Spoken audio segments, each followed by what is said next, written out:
What's up? It's Susie from Hey Grill Hey. We all love a steak night, but sometimes money's a little tight and it doesn't make sense to do steak for everyone. So that is when we do steak sandwich night. One steak, 2 ginormous sandwiches, and it'll actually feed my family if I throw in some strategic, affordable side dishes. So that is what we're making tonight. My New York strip steak sandwiches on toasted ciabatta with a homemade jalapeno lime mayo. They're absolutely phenomenal, easy to throw together, and stretches your dollar when you need it. So let's do it. We're gonna kick things off by prepping the grill for our steak.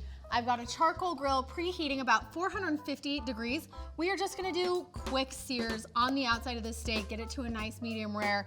So I'm just letting the coals preheat, and we're gonna make our cilantro jalapeno limey mayo dressing for these sandwiches. Pretty simple ingredients. Mayonnaise, a half a jalapeno. I like to take the seeds out, but you can leave them in if you want it a little bit spicy. Some fresh lime juice, some cilantro leaves, and then a little bit of my beef rub seasoning. This is also what I use for a dressing when I'm making like a steak salad, so it's very versatile. Give that a buzz in the blender until it's smooth and puree.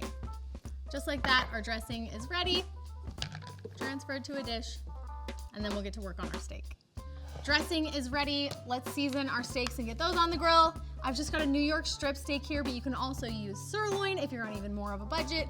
Ribeyes are great, just a really nice, thick grilling steak. This is gonna go directly on the grill grates, probably 6 to 7 minutes per side, flipping as needed until we hit about 125 to 130 degrees internal temperature.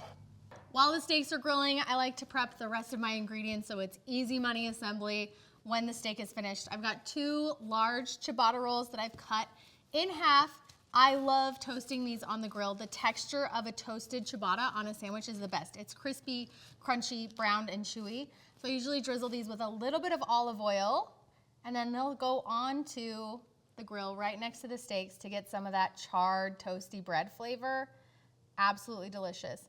Other toppings that are going on this sandwich, I have some melting quesadilla cheese. It's a Mexican style melting cheese. Mozzarella also works phenomenal. I want a pretty mild cheese here, but something that melts really quickly and really easily. I've also got some pickled jalapenos, complement the jalapenos in the dressing, some thin sliced red onion, some arugula, and some avocado. We've also done roasted red peppers or sun-dried tomatoes. The toppings here are really kind of choose your own adventure, but I like to do a mix of kind of savory, pickled, creamy, rich to go with the steak and the yummy bread. Less than 15 minutes and we're ready to slice this steak and assemble our sandwiches. Now you can make this a hot or cold sandwich. It's delicious either way.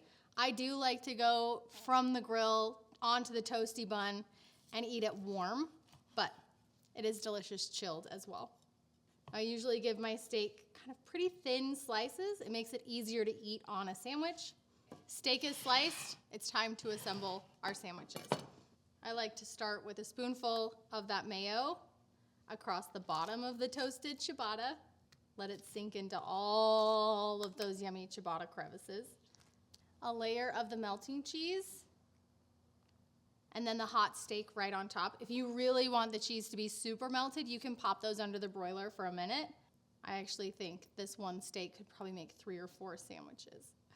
Couple slices of that fresh red onion, some pickled jalapenos.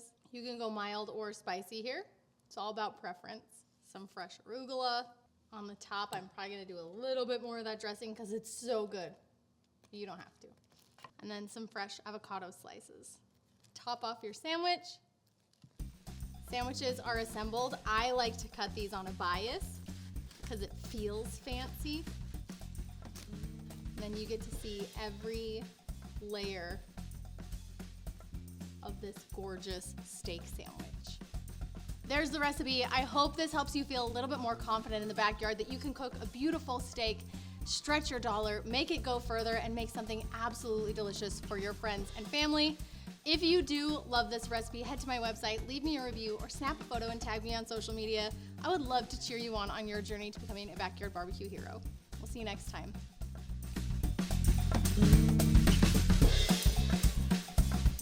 Wow, that's better than a restaurant sandwich, for sure.